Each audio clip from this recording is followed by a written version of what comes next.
My dear friends, on this third Sunday of Easter, the gospel today opens with two disciples walking away from Jerusalem. The details are very important here. Jerusalem is a place of promise, the place where Jesus said the kingdom would break in. It is the place of the cross and the place of the empty tomb. But they cannot yet see any of that as good news. All they can feel is disappointment, confusion, and grief. So they walk away. Many of us know that road, dear friends. The road you take when life doesn't turn out the way you hoped. The road you take when prayers are unanswered. The road you take when the church or family or life itself feels heavy.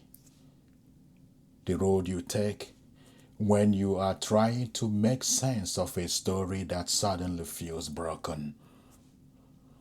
And it is precisely on that road, not in the temple, not in a moment of triumph, that the risen Christ draws near.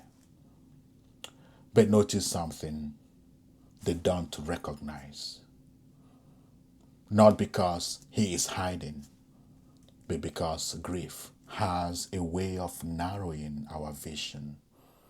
Trauma, disappointment, and fear can make it difficult to see grace, even when it is right beside us.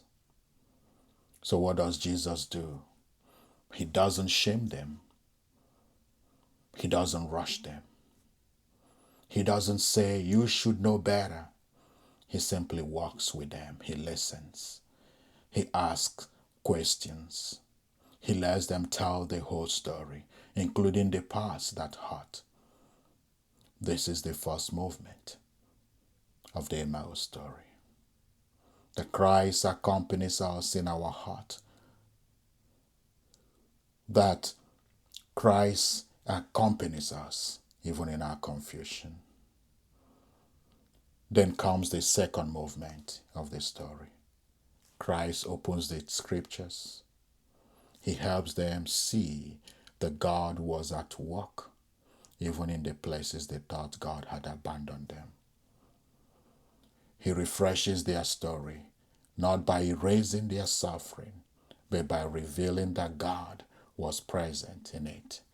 And then comes the third movement. The moment everything changes. He was made known to them in the breaking of the bread. This is not just a poetic detail. This is the pattern of the Christian life. This is the pattern of the Mass. We gather with our questions and our burdens. Christ walks with us in the liturgy of the Word, opening our hearts. And then in the Eucharist, he reveals himself not as an idea, not as a memory, but as a living presence.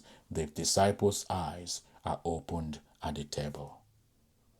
Their hearts burn within them. And suddenly, the road that once led away from hope becomes the road that carries them back to the mission.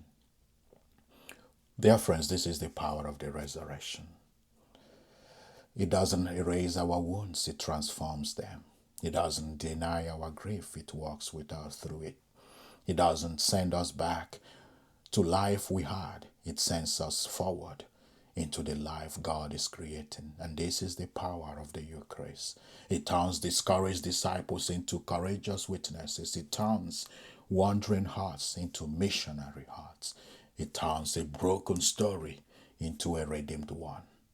My friends, every one of us has an Emmaus road.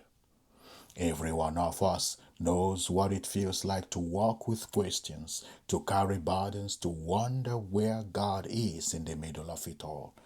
But the gospel assures us Christ is already walking beside us, even when we don't recognize Him, even when our eyes are downcast, even when our hope feels far away. Today, as we know, we come to the altar, we bring our stories, the joyful parts, the painful parts, the confusing parts. And in the breaking of the bread, Christ will reveal Himself again.